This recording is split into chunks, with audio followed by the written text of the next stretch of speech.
Buenos días, entonces la sesión de hoy es un caso clínico de una lesión renal aguda en el embarazo. Vamos a hacer la valoración del caso clínico y la posterior revisión de tema con respecto a este tópico puntual. Mi nombre es Natalie Velázquez Muñoz, yo soy Fellow de Medicina Materno-Fetal de la Universidad Pontificia Bolivariana y esta charla está a cargo del docente, el doctor John Freddy Nieto, que es internista nefrólogo, magíster en telesalud y profesor del Departamento de Medicina Interna de la Universidad de Antioquia y hace parte del grupo de nefrología de trasplante renal y cuidado crítico del Hospital Pablo Tobón Uribe. Entonces, para comenzar, nuestro caso clínico es una paciente de 39 años de edad que consulta con un antecedente de una cesárea hace 7 días. La indicación de la cesárea fue un estado fetal no tranquilizador. En forma concomitante, la paciente presentó condiciones de una abrupción de placenta y un síndrome HELP, que vamos a ver más adelante con respecto a los paraclínicos, los criterios que cumplía para este síndrome HELP. Dentro de los criterios también se incluyeron cifras tensionales por encima del rango de severidad con criterios de severidad inicialmente para preeclampsia cuando no había cumplido todavía criterios de HELP, con las cifras tensionales más altas en 160-70 y 170-90. Adicionalmente a eso cumplía criterios clínicos, puntualmente síntomas de vasoespasmo, irritación cortical, y dentro de los paraclínicos ya vamos a ver que cumplía todos los criterios para un HELP completo. La paciente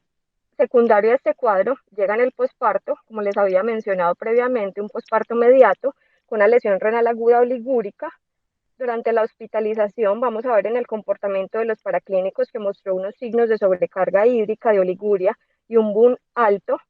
Y secundario a eso y a la no respuesta de la terapia inicial, se decidió llevar a la paciente a terapia de reemplazo renal. Dentro de los principales paraclínicos de su hospitalización en el posparto, podemos ver ahí en la tabla cómo se comportaron los paraclínicos del día 1 al día 9 de hospitalización. Vemos que al inicio no cumplía con respecto a la trombocitopenia para ser considerada como un síndrome HELP o como un imitador de preeclampsia severo, pero en el tiempo sí empezó a presentar compromiso significativo con una hipertransaminasemia en rangos de severidad, con una LDH también en rangos de severidad y con la trombocitopenia, que fue como lo único que estuvo en el límite, pero que se consideró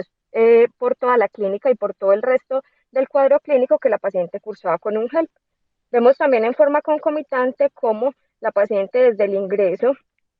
de la hospitalización presentó un incremento en el tiempo de los asobados a pesar de los manejos que se instauraron iniciales, que ya vamos a describir más adelante, y por eso fue que se decidió llevar a terapia de reemplazo renal con un diagnóstico de una lesión renal aguda secundaria a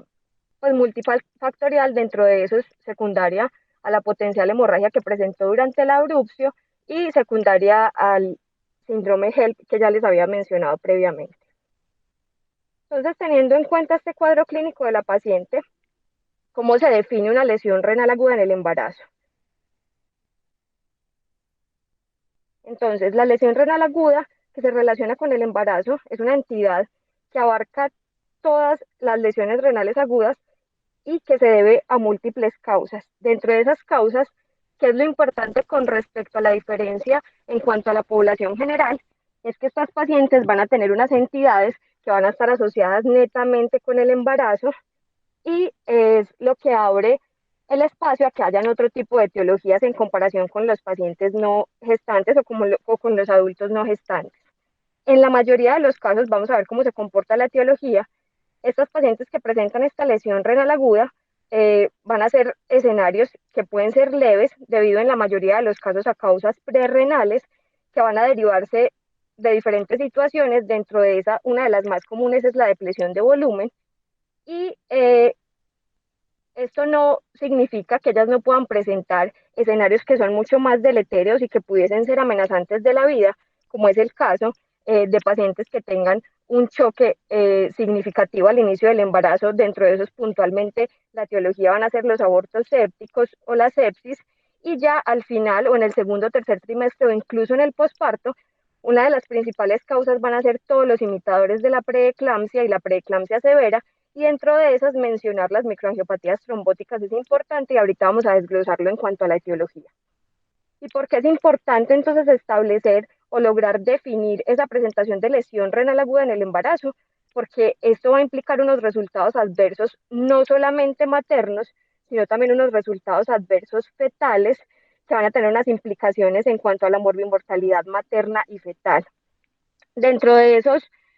los principales resultados que se han logrado describir van a ser la determinación o el hecho de tratar de impedir que la paciente progrese a una enfermedad renal en etapa terminal y dentro de las implicaciones fetales son el hecho de que puede influir en que haya un incremento con respecto a la prematuridad y secundario a esa prematuridad y a otras de las implicaciones como las restricciones del crecimiento, incrementar las tasas de muerte perinatal. Entonces les contaba que con qué frecuencia se va a presentar, después de que ya establecimos cuál es esa definición o establecer bajo qué etiología se presenta esa lesión renal aguda, establecer con qué frecuencia se presenta esa lesión renal aguda en el embarazo. Y para esto es importante estimar cómo es la presentación de la lesión renal aguda en la población general y así lograr establecer cuál es la relación de esta población gestante, que es algo más susceptible. Ya vamos a evaluar los cambios fisiológicos que las van a hacer susceptibles a que se presente en mayor o menor medida con respecto a otro tipo de poblaciones.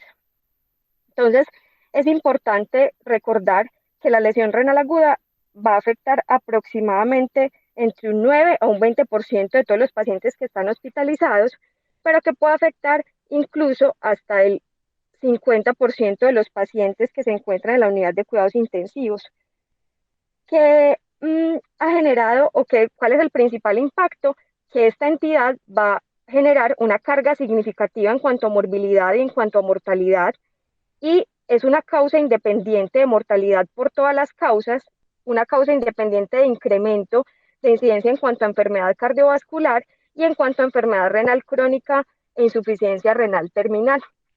Y este comportamiento con respecto a esta entidad no varía mucho en la población gestante y vamos a ver cierta susceptibilidad debido a algunos cambios que vamos a mencionar más adelante, que hacen que estas pacientes puedan progresar rápidamente y que sea necesario que se logren establecer un diagnóstico que sea oportuno y que se logre establecer un tratamiento que sea temprano.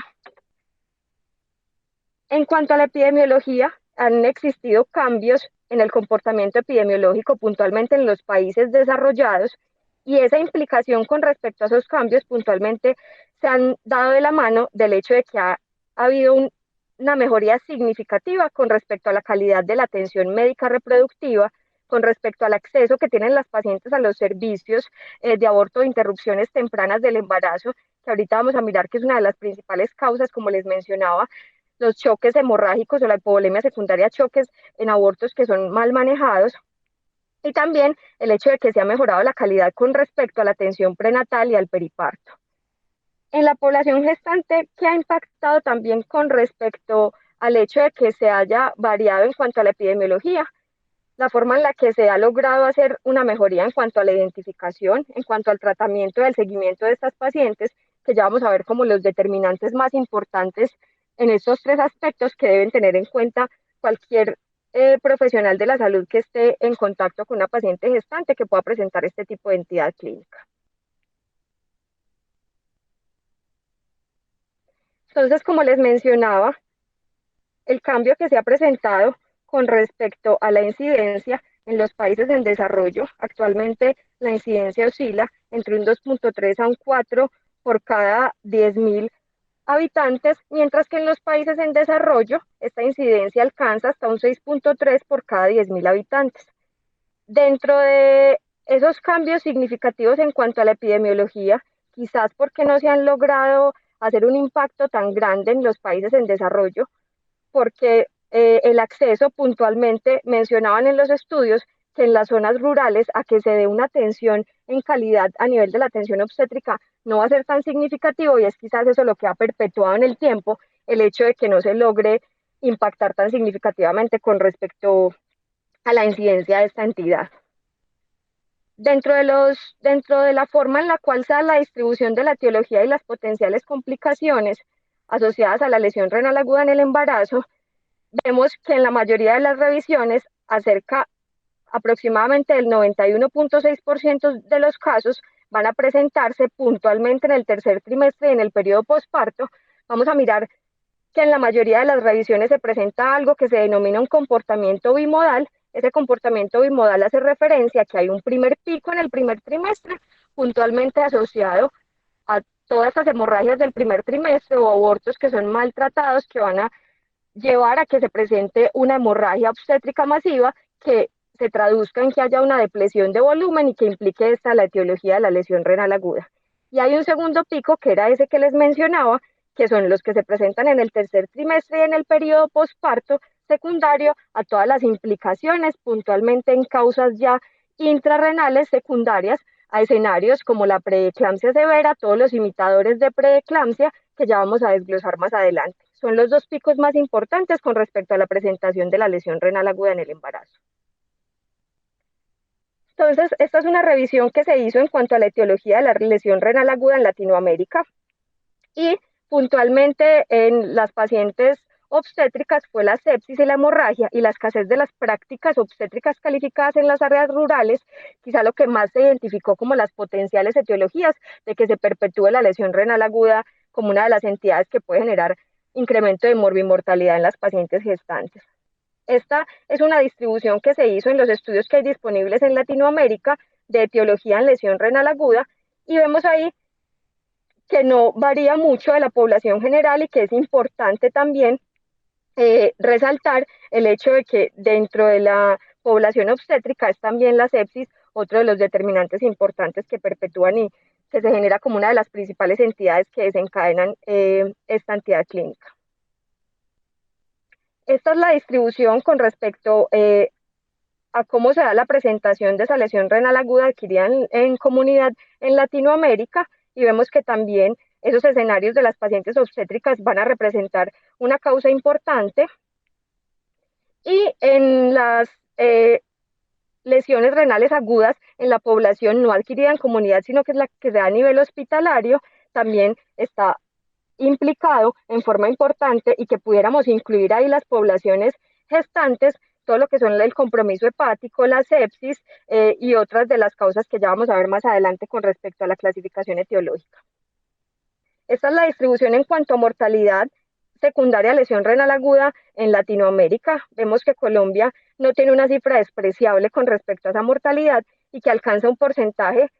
significativo de hasta un 26%, y es por estas condiciones de los países en desarrollo que se han generado diferentes iniciativas como las que vemos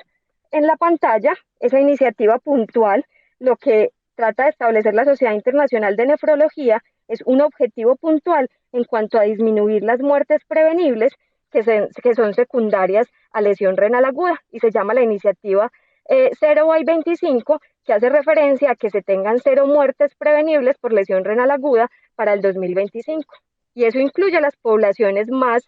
susceptibles y dentro de esas están incluidas la población obstétrica. Entonces, ¿qué cambios fisiológicos tendríamos que tener en cuenta que están asociados al embarazo y que van a influir sobre la lesión renal aguda?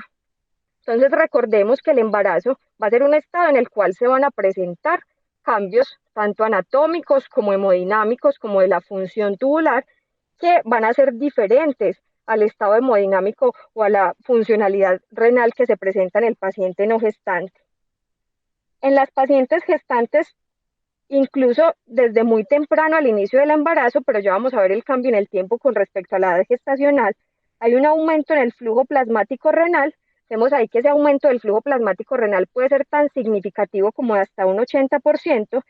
y esto va de la mano de un aumento con respecto a la tasa de filtración glomerular que puede alcanzar hasta un incremento de un 50% y se va a traducir en que también vayan a haber cambios con respecto a los marcadores de función renal, dentro de esos puntualmente la creatinina sérica, que puede tener un descenso de hasta un 50%.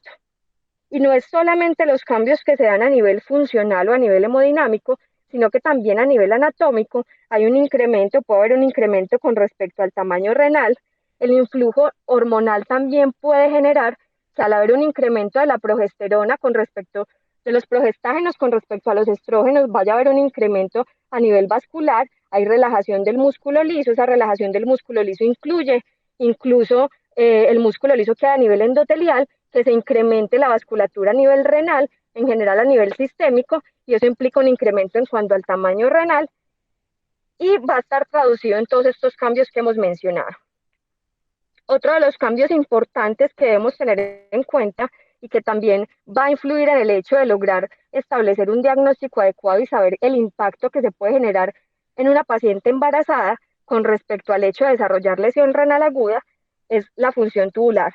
En las pacientes o durante el embarazo, por estos cambios pueden presentarse escenarios de glucosuria renal o calciuria, va a haber escenarios de hiperfiltración y disminución de la reabsorción tubular que pueden traducirse en presencia de que las gestantes puedan tener proteinurias leves. Esas proteinurias leves varían en cuanto al valor cuando uno hace la revisión en la literatura, pero en la mayoría de los casos ponen un punto de corte de 260 miligramos en 24 horas y recordemos que para preeclampsia severa o para los escenarios de imitadores de preeclampsia o complicaciones severas de la preeclampsia, este punto de corte en cuanto a la proteinuria se establece en 300 miligramos en 24 horas.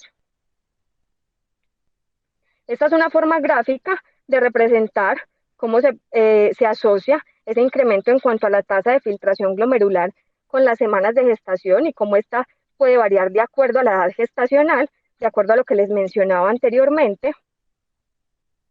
Y este es un cuadro que resume la forma en la cual se comportan los diferentes marcadores de función renal en el embarazo. Entonces vemos que está asociado de la mano con esos cambios que les mencioné.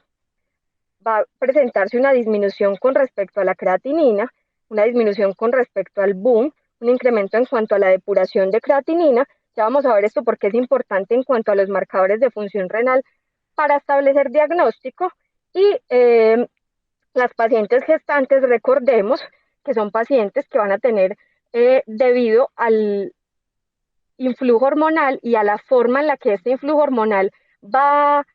actuar sobre el centro respiratorio, ellas en la mayoría de los casos van a tener una alcalosis respiratoria y ese es otro de los determinantes que tenemos que tener al momento de hacer la valoración de los gases arteriales como una de las herramientas a tener en cuenta durante el diagnóstico. Entonces, otro de los cambios que no podemos dejar de mencionar es el hecho de que en el embarazo el epitelio tubular,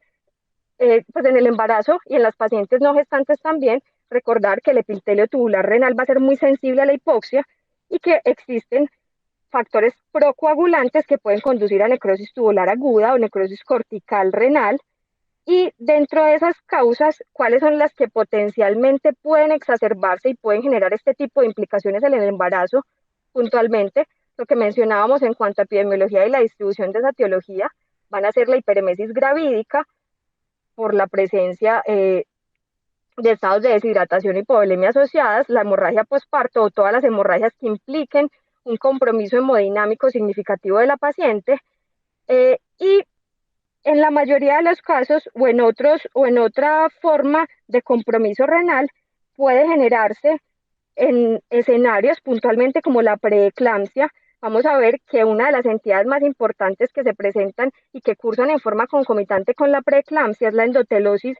glomerular, que puede traducirse en que también se presente en forma concomitante una oclusión de la vasculatura renal y esto lleve a que se presenten estos escenarios y este compromiso puntual con respecto al epitelio tubular renal. En este estudio lo quise traer para que logremos determinar que no va a ser solamente el embarazo el determinante de que se puedan presentar excreción o incremento de la proteinuria y que debemos determinar que existen otras causas de que durante el embarazo puedan haber variaciones con respecto a esa proteinuria. Entonces, lo que trataron de hacer en el estudio o lo que trataron de determinar en cuanto a los objetivos era examinar si el índice de masa corporal y los patrones de aumento de peso durante la edad gestacional realmente generaban algún tipo de impacto en cuanto a la proporción urinaria de albúmina y la creatinina durante todo el embarazo. Se realizó en un total de 163 mujeres con un índice de masa corporal basal que estaba establecido en ese primer contacto durante el control prenatal y donde también se obtuvo el valor de esa proporción urinaria de albúmina-creatinina en ese primer contacto que se tuvo. Se midió el peso corporal entre las 12 y las 16 semanas, junto con la proporción urinaria de albúmina-creatinina, y se hizo esa nueva medición en la semana 37 de gestación,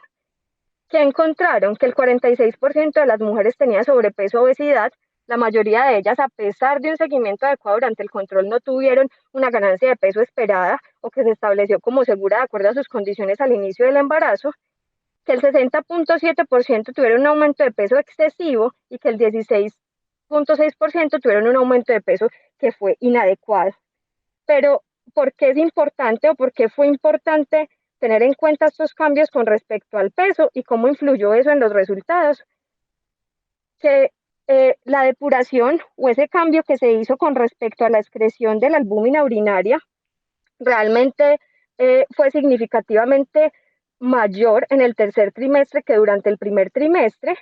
y se asoció la obesidad a que hubiera un incremento con respecto a esa excreción de albúmina urinaria durante el embarazo. Entonces, es otro de los determinantes que se deben tener en cuenta al momento de hacer una evaluación objetiva de esos resultados y sopesar si efectivamente la etiología va a ser solamente el daño renal o que existan otras implicaciones que vayan a perpetuar la presencia de esa proteinuria, que ya pusimos un punto de corte que puede determinarse como fisiológico o como cambio fisiológico asociado al embarazo. Entonces, ya que logramos determinar cuál era la epidemiología, cómo debería hacerse la definición o cómo impacta la lesión renal aguda durante el embarazo, es importante establecer cómo vamos a realizar el diagnóstico de lesión renal aguda que se relaciona con el embarazo. Entonces, de acuerdo a donde se haga la revisión, existen muchas definiciones y esas definiciones han variado con las diferentes revisiones, y en estas revisiones se han utilizado, y de pronto por eso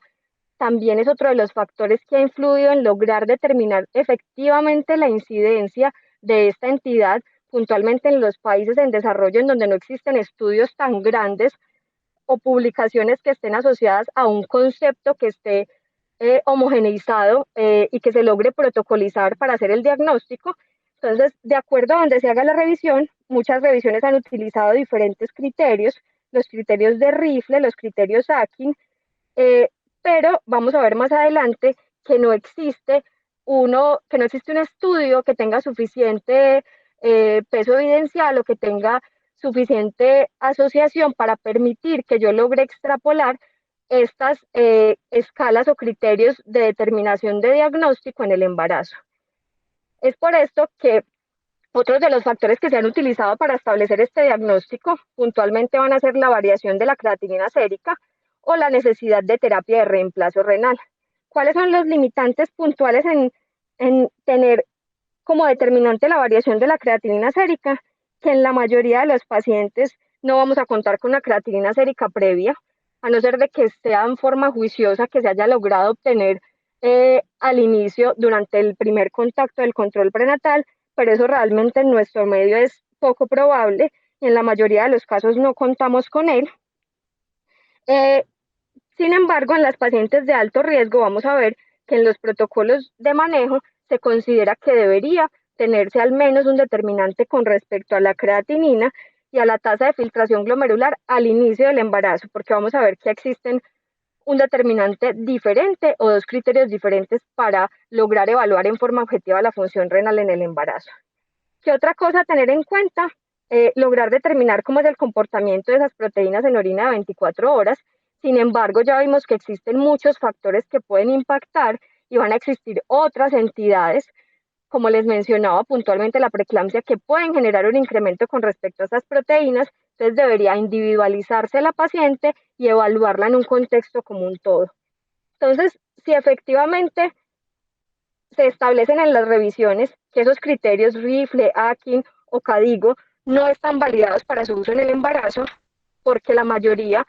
los valores de referencia van a ser diferentes por todos esos cambios que les había mencionado previamente, y esto va a llevar a que si nos adherimos en la población gestante a estos criterios, puede que haya un gran número de infradiagnóstico y que secundario a eso yo no logre hacer una identificación temprana y haya implicaciones con respecto a desenlaces maternos y fetales adversos. Eh, Hay otra cosa que debemos tener en cuenta y es que esa tasa de filtración glomerular se sugiere al inicio del embarazo, pero que en realidad el gol estándar para la determinación de la función renal durante el embarazo va a ser la depuración de creatinina en 24 horas.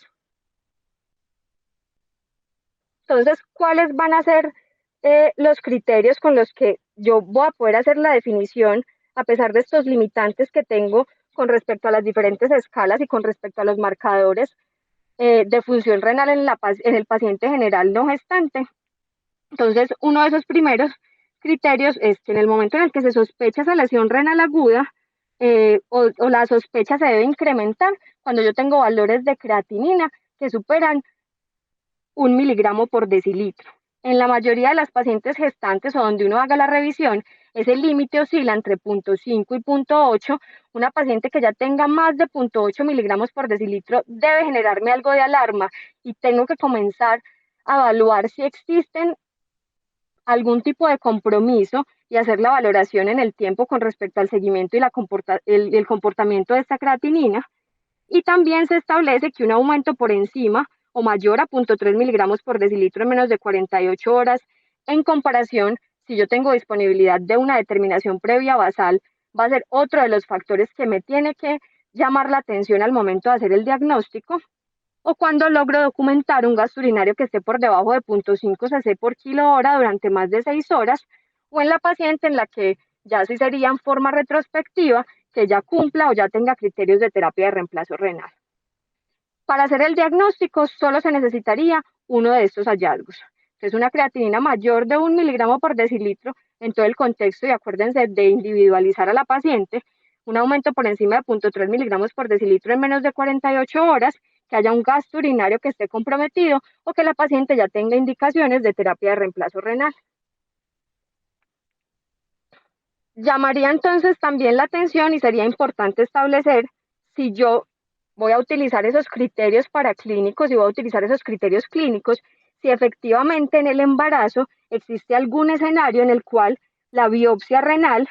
debería ser indicada o tendría algún tipo de indicación con respecto a esta población. Y en la mayoría de las revisiones se establece que esa biopsia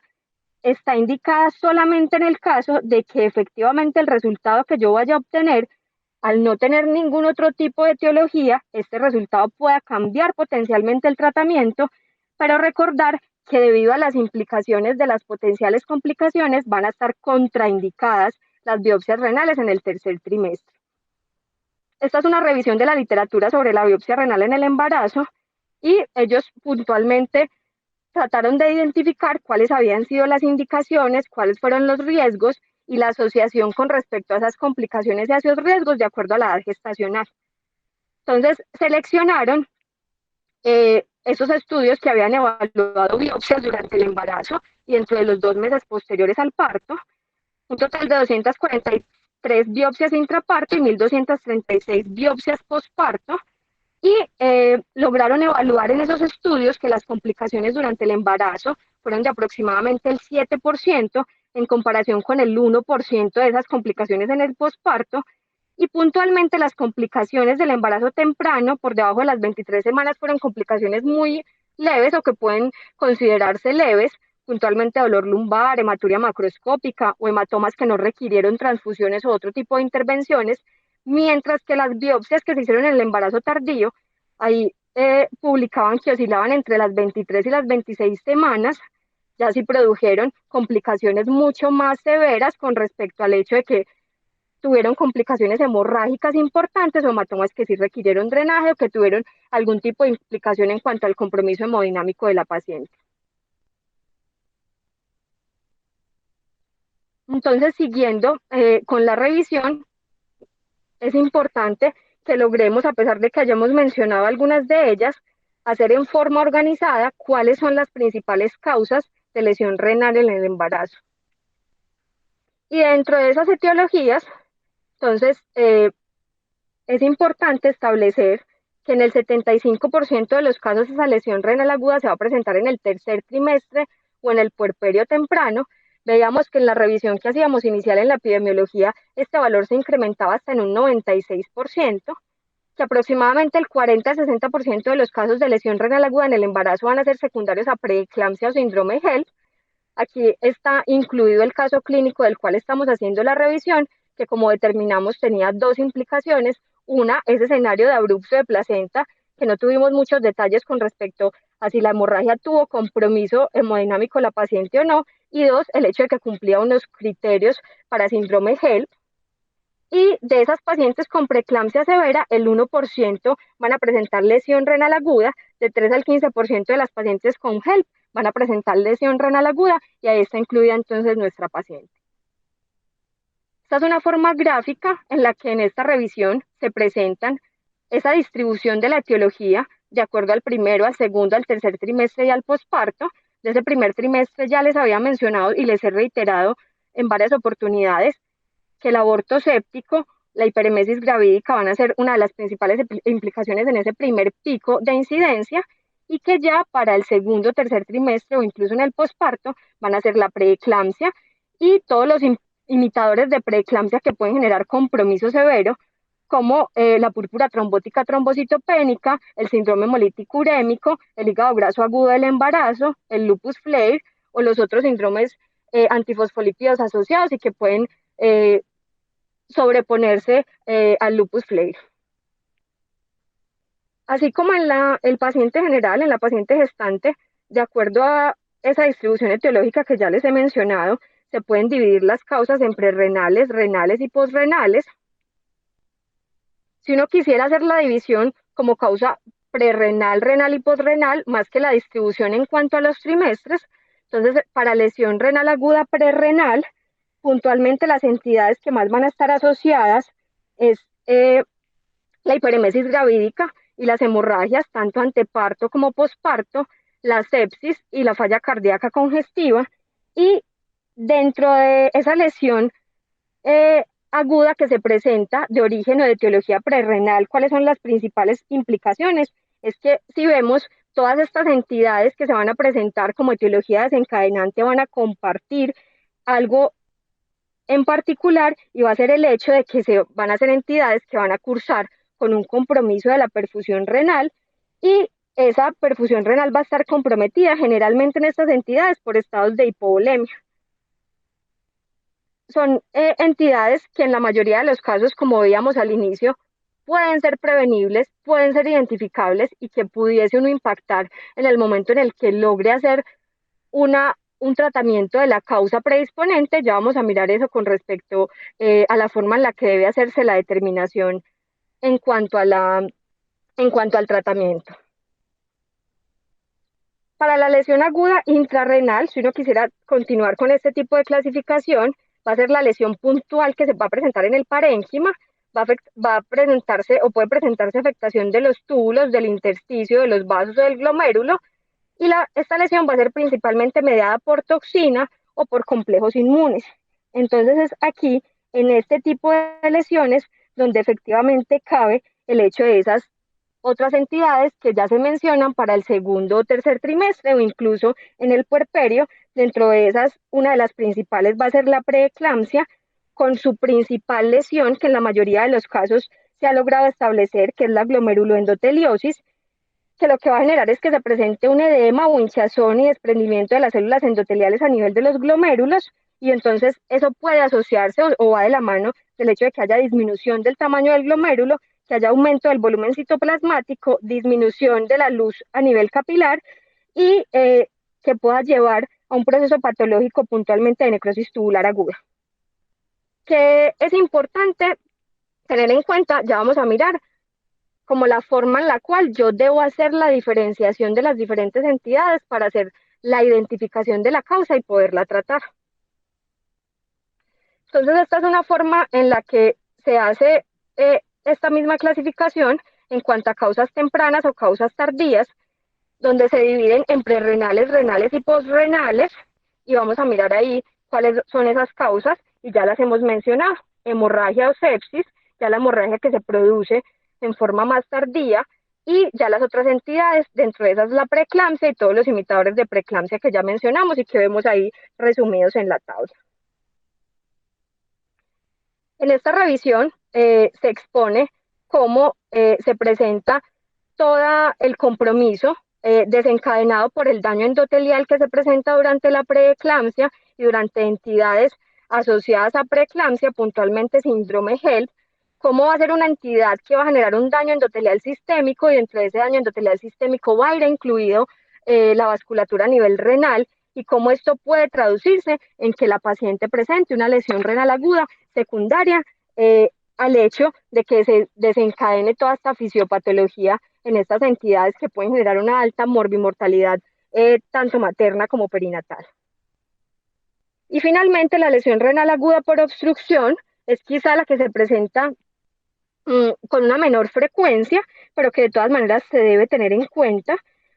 Puntualmente puede ocurrir en diferentes escenarios. Dentro de esos escenarios, los que van a generar como compresión extrínseca y que se presentan con más frecuencia van a ser el polidramnios, que vaya a ser grave o muy significativo, la gestación múltiple, la presencia de litiasis renal o ureteral, o incluso pacientes que tienen miomatosis uterinas, que van a ser gigantes, o miomatosis uterinas de grandes elementos, que pueden generar también compresión extrínseca a nivel ureteral. Que es importante que también en esta revisión mencionaban que no solamente el hecho de que haya obstrucción extrínseca va a ser la principal causa de esa lesión renal aguda por obstrucción, sino que incluso medicamentos que se utilizan y que utilizamos de hecho durante el embarazo para tratar diferentes entidades, puntualmente la ciclovir, puede generar estos escenarios de lesión aguda asociada al embarazo, puntualmente de etiología postrenal, debido a que genera depósitos en formas de cristales a nivel de los túbulos y entonces genera una compresión que ya no va a ser extrínseca, sino una patología obstructiva puntualmente ureteral. Esa es la forma en la que logra hacerse, pues en la que en la revisión establecen los diagnósticos diferenciales de estas diferentes entidades y cómo fisiopatológicamente van a establecer su compromiso y cómo debería hacerse el diagnóstico puntual en nefritis intersticial aguda, en las vasculitis o en enfermedades vasculares y en la necrosis tubular aguda. Entonces, esta es la forma en la que uno pudiese aproximarse con respecto al hecho de determinar la etiología, porque vamos a ver que es fundamental esa discriminación de la etiología para poder establecer un tratamiento que efectivamente vaya a generar unos resultados esperados con respecto a la reducción de las complicaciones, tanto para la madre como para el feto neonato. Entonces, hacer la evaluación clínica de la paciente, que tenga ese incremento con respecto a la creatinina, que ya mencionamos los valores previamente, establecer si hay hipovolemia o no, si la paciente cursó o no con hipovolemia, y a partir de eso determinar si se sospecha que esa causa es prerrenal, entonces comenzar la reanimación, ya vamos a mirar eso más ampliamente en cuanto al tratamiento, recuperar la función renal y establecer si efectivamente ese tratamiento inicial me permitió recuperar esa función renal o no, o si estoy ante un escenario de no recuperación con los manejos sintomáticos que ya vamos a desglosar más adelante y necesito avanzar en otro tipo de tratamiento adicional.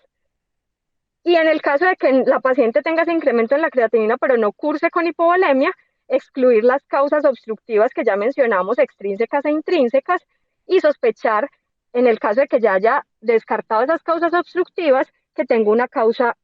renal pues o intrarrenal, y dentro de esas los diferentes escenarios que ya les mencioné, sea una preeclampsia severa, o sea que hayan o sean considerar otros imitadores de preeclampsia que ya hemos mencionado reiteradamente,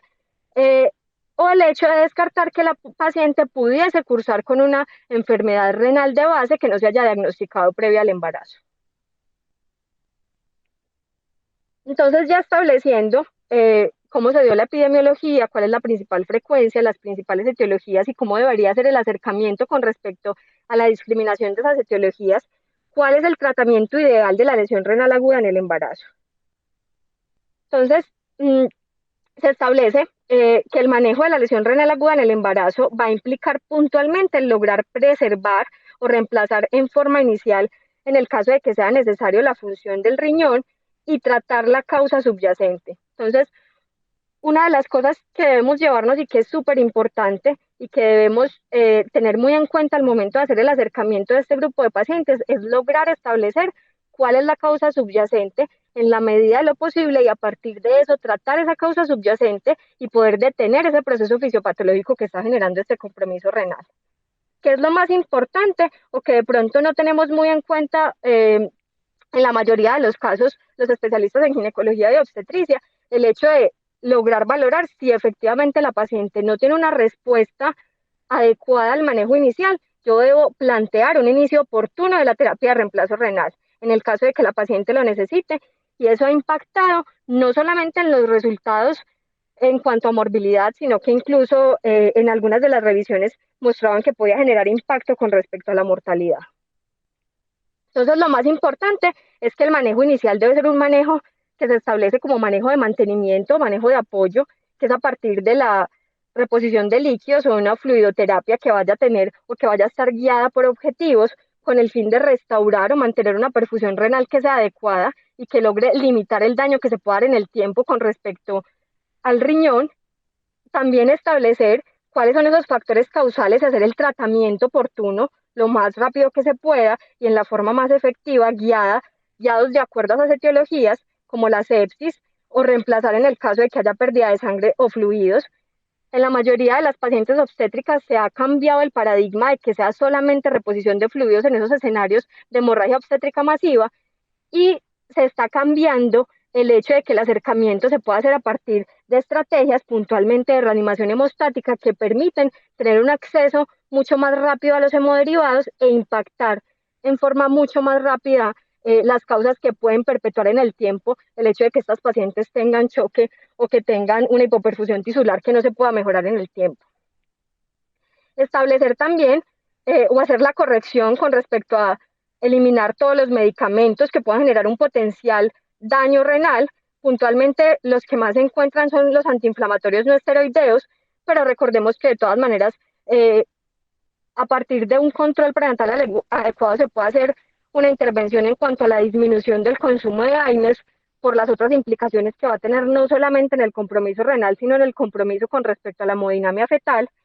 Y otros de los medicamentos que pueden verse con bastante frecuencia son los antibióticos, puntualmente los aminoglicósidos o los agentes que se utilizan como contraste dentro de estudios imagenológicos. Que es importante resaltar que también se puntualizaba dentro del manejo que los medicamentos que se utilizan para aclaramiento renal pueden necesitar, que utilizan, perdón, un aclaramiento renal o una excreción renal deben necesitar un ajuste con respecto a la dosis. Dentro de ese quizás el que más utilizamos o en esos escenarios en los que ya vimos la etiología va a ser el sulfato de magnesio, pero recordar o se puntualiza mucho en los diferentes protocolos que a pesar de que la carga de sulfato sea una carga significativa en cuanto a la dosis, no requeriría que ésta se hiciera el ajuste, pero sí debe hacerse el ajuste en el tiempo con respecto a las dosis de mantenimiento que se van a poner en esas pacientes para neuroprofilaxis materna o neuroprofilaxis con respecto a los escenarios pues, de eclampsia. Que es importante también tener en cuenta en cuanto al manejo, que deberían manejarse no solamente la fluidoterapia, sino en forma concomitante las potenciales complicaciones que pueden verse en los escenarios de esa insuficiencia renal aguda. Entonces, hacer un manejo adecuado de la hipercalemia, de los escenarios de acidosis metabólicas que pueden cursar en forma concomitante y de la anemia, que ya sabemos que no va a ser solamente por el compromiso renal, sino recordar que las pacientes gestantes de base van a tener una anemia dilucional secundaria al hecho de que hay un incremento significativo en cuanto al volumen plasmático, incluso muy inicial durante el primer trimestre del embarazo. ¿Qué otra cosa es importante tener en cuenta en el manejo juicioso con respecto a estas pacientes? Que a pesar de que a pesar de que yo haya instaurado esa fluidoterapia, ese manejo con respecto a la restricción de medicamentos que pueden ser potencialmente nefrotóxicos, que yo haga el ajuste de medicamentos que no puedo cambiar y que tengan depuración o excreción renal, y que yo haya empezado el tratamiento con respecto a la potencial etiología de base, si la paciente no presenta una respuesta adecuada, yo debo pensar en esa terapia de reemplazo renal en forma temprana y existen unos escenarios específicos que van a condicionar el hecho de ese inicio de esa terapia de reemplazo renal. Dentro de esas, la presencia de una sobrecarga de volumen que no haya tenido una respuesta adecuada, una hipercalemia o una acidosis metabólica que sean refractarias, o que la paciente curse con síntomas urémicos graves. Dentro de esos describen la pericarditis, la neuropatía o la encefalopatía urémica como una de las principales determinantes en cuanto a decidir en forma oportuna el inicio de terapia de reemplazo renal. Estas son otras de las indicaciones que comparten también con las que ya acabamos de mencionar, que son la sobrecarga de volumen, la hipercalemia, la acidosis metabólica que no responde al manejo médico.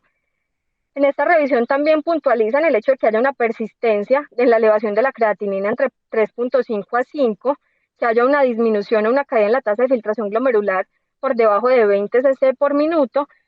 pero recuerden las implicaciones con respecto a esa valoración individualizada de estos parámetros, o las pacientes que cursen con una intoxicación, que puede ser otra de las causas importantes de que hayan una etiología o un desencadenante de una lesión renal aguda. No hay un consenso específico con respecto a qué tipo de terapia de reemplazo renal se va a preferir durante el embarazo. Por eso, como les he mencionado y les he reiterado, debe hacerse un manejo individualizado en esta paciente que requiere terapia de reemplazo renal, un manejo multidisciplinario por nefrología, que logre hacerse una vigilancia estrecha y debe evitarse la hipotensión durante estas pacientes que no tienen criterio para llevarlas a finalización del embarazo y que vayan a requerir terapia de reemplazo renal, porque recuerden que la regulación que se presenta a nivel del flujo uteroplacentario, él tiene unos mecanismos de regulación que tienen un límite muy estrecho y que pueden generar compromisos importantes. Por eso hay que tener un balance muy adecuado con respecto al volumen. Y finalmente, lo que les mencionaba como uno de los pilares en cuanto al manejo, que debe darse en forma concomitante. Yo debo ir instaurando esos manejos de mantenimiento mientras en forma simultánea voy estableciendo cuál es la potencial causa de ese compromiso, de esa lesión renal aguda en mi paciente, para que en forma simultánea esté haciendo el tratamiento de esa potencial causa subyacente. Entonces, a partir de la sospecha diagnóstica, descartando y incluyendo esa valoración de mi paciente por edad gestacional, por potenciales causas, por comorbilidades, y basado en esa sospecha clínica, realizar estudios de laboratorio o estudios imagenológicos que me lleven, en el caso de que yo sospeche que haya algún tipo de entidad puntualmente de obstrucción, y comenzar unas terapias farmacológicas dirigidas que permitan hacer que ese acercamiento con respecto a esa causa subyacente sea mucho más preciso.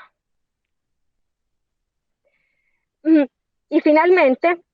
quisiera contarles lo que hay con respecto a estas pacientes que presentan lesión renal aguda en el embarazo, cuál es su desenlace en la mayoría de los casos y cuál va a ser el pronóstico. Entonces existe un solo estudio que sugirió que la lesión renal aguda relacionada con el embarazo se asoció con más altas tasas de morbilidad y mortalidad materna y fetal, pero sin embargo es un estudio que es único, que no tiene una muestra tan significativa y que no es posible extrapolarlo porque no tiene mucha validez externa con respecto a nuestra población. Pero si uno evalúa otro tipo de revisiones, se establece que uno de los principales